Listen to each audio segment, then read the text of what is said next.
বাঘ বাঁচলে বাঁচবে বন, এই প্রতিপাদ্যে পালিত হচ্ছে বিশ্ব বাঘ দিবস।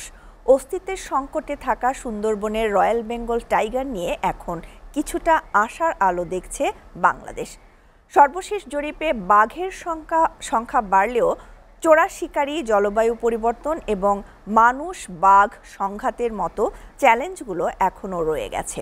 খুলনা থেকে রকিবুল ইসলাম মতির প্রতিবেদন।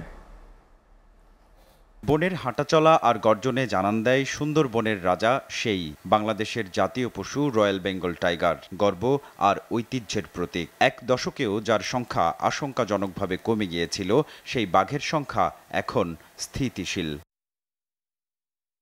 জলবায়ু পরিবর্তনের কারণে পানির উচ্চতা বাড়ছে, কমছে বাঘের বিচরণ ক্ষেত্র। খাবারের সন্ধানে বাঘ লোকালয়ে চলে আসায় বাড়ছে মানুষ বাঘ সংঘাত। যদিও এখন ভিলেজ টাইগার রেসপন্স টিমের মতো উদ্যোগের ফলে লোকালয়ে আসা বাঘকে পিটিয়ে মারার ঘটনা কমেছে।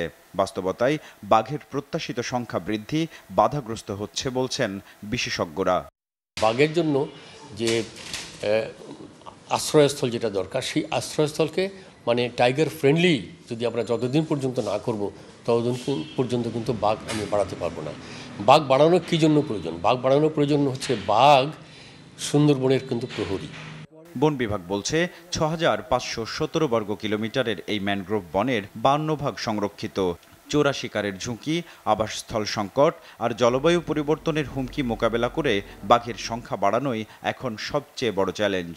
ভারত ও বাংলাদেশের যৌথ উদ্যোগে সুন্দরবনের বাঘ রক্ষায় আন্তঃসীমান্ত সহযোগিতাও একটি গুরুত্বপূর্ণ পদক্ষেপ।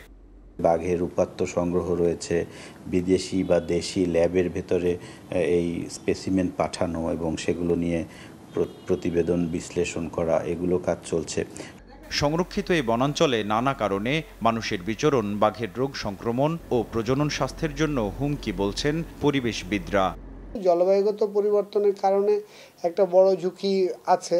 তারপরেও যেটা সবচেয়ে বড় ঝুঁকি সেটা হচ্ছে যে অবৈধভাবে যে বাঘ শিকারী, চোরা বাঘ শিকারীরা যে বাঘের চামড়া নিয়ে যাচ্ছে বা বাঘের বাচ্চাকে অনেক সময় নিয়ে যেয়ে তারা বাইরে বিক্রি করে দেওয়ার চেষ্টা করছে, এইটাই হচ্ছে সবচেয়ে বড় ঝুঁকি। বন বিভাগ ও স্থানীয় মানুষের সম্মিলিত প্রচেষ্টায় একদিন রয়্যাল বেঙ্গল টাইগারের নিরাপদ আবাস নিশ্চিত করবে, এটাই সকলের প্রত্যাশা।